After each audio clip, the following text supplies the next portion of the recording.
शेतकरी मित्रांनो, राम राम नमस्कार. शेतकरी मित्रांनो, राज्यातील कापूस उत्पादक शेतकऱ्यांना दिलासा. होय शेतकरी मित्रांनो, गुढीपाडव्याच्या नंतर काही बाजार समितीमध्ये कापसाच्या भावात झाली वाढ. कापसाचे भाव अजून वाढू शकतात की काय, असा प्रश्न आता शेतकऱ्यांना पडत आहे. तर बघूया मित्रांनो, कोणकोणत्या बाजार समितीमध्ये कापसाच्या भावात झाली वाढ. त्याचबरोबर राज्यातील शेतकरी बांधवासाठी अजून एक खुशखबर आहे, ती सुद्धा आपण बातमी बघणार आहोत. विनंती आहे, नवीन असेल तर चॅनल सबस्क्राईब करा. बातमीने सुरुवात करतो एकदा. मित्रांनो, नमोचा 8वा हप्ता पुढील आठवड्यात. होय शेतकरी मित्रांनो, शेतकऱ्यांना दिलासा आहे की नमोचा 8वा हप्ता पुढील आठवड्यात. राज्य सरकारने नमो शेतकरी महासन्मान निधी योजनेच्या 8व्या हप्त्यासाठी निधी वितरणास मंजुरी दिली आहे. राज्यातील पात्र शेतकऱ्यांच्या बँक खात्यात पुढील आठवड्यात नमोचा 8वा हप्ता जमा होईल, अशी माहिती कृषी मंत्री दत्तात्रय भरणे यांनी समाज माध्यमावरील पोस्टमध्ये दिली आहे. नमो शेतकरी महासन्मान निधी योजनेचा 8वा हप्ता 90,34,000 शेतकऱ्यांच्या खात्यात जमा करण्यात येणार आहे. त्यासाठी 1,774 कोटी रुपयाचा निधी मंजूर करण्यात आला आहे. तर प्रत्यक्ष वितरण 1,820 कोटी रुपयाचे करण्यात येईल, असे कृषी मंत्र्यांनी जाहीर केले आहे. राज्यातील पात्र शेतकऱ्यांना नमोचा हप्ता आता मिळेल. आता होती, परंतु सलग सुट्ट्या असल्यामुळे वितरण पुढील आठवड्यापर्यंत लांबणीवर टाकण्यात आले आहे. त्यामुळे 23 मार्च नंतरच शेतकऱ्यांच्या बँक खात्यात नमोचा हप्ता जमा करण्यात येईल, अशी शक्यता वर्तवली जात आहे.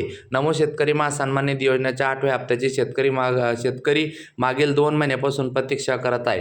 PM किसानच्या 21व्या हप्त्यासोबतच नमोचा हप्ता वितरित होणे अपेक्षित होते, परंतु कृषी विभागाने निधीसाठी प्रस्ताव पाठवूनही वित्त विभागाने निधीला मंजुरी दिली नव्हती. अखेर सोमवारी या हप्त्याच्या वितरणासाठी मंजुरी देण्यात आली आहे, परंतु शेतकऱ्यांच्या बँक खात्यात रक्कम जमा होण्यासाठी 1 आठवडा वाट बघावी लागणार आहे. दरम्यान राज्य सरकारने PM किसान योजनेच्या धर्तीवर सुरू केलेल्या नमो शेतकरी महासन्मान निधी योजनेतून शेतकऱ्यांना वार्षिक 6,000 रुपये 3 टप्प्यात दिले जातात.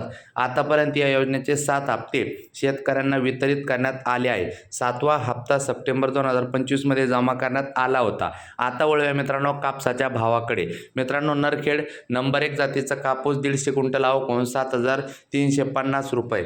तर मित्रांनो, जास्त भाव बघा, काल पुलगाव बाजार समितीमध्ये 1,520 क्विंटल आवक होऊन 8,350चा भाव चालू आहे. त्यानंतर मित्रांनो, पुढील बाजार समिती वरोरा शेगाव जास्तीत जास्त 7,650 रुपये. काटोल जास्तीत जास्त 7,550 रुपये. त्यानंतर वरोरा माडेली जास्तीत जास्त 7,700 रुपये. त्यानंतर वरोरा जास्तीत जास्त 7,750 रुपये. त्यानंतर देऊळगाव राजा जास्तीत जास्त 7,875 रुपये. त्यानंतर उमरेड जास्तीत जास्त 7,610 रुपये. पारशिवनी जास्तीत जास्त 7,625 रुपये. त्यानंतर अमरावती जास्तीत जास्त 7,675 रुपये. त्यानंतर बीड धारूर खाजगी बाजार 7,810 रुपये. तर वसमत परभणी 7,625 रुपये खाजगी बाजार. तर पांढरकवडा यवतमाळ 7,900 रुपये. जाताना नक्की लाईक सबस्क्राईब शेअर करा. भेटूया पुढच्या व्हिडिओमध्ये मित्रांनो. धन्यवाद.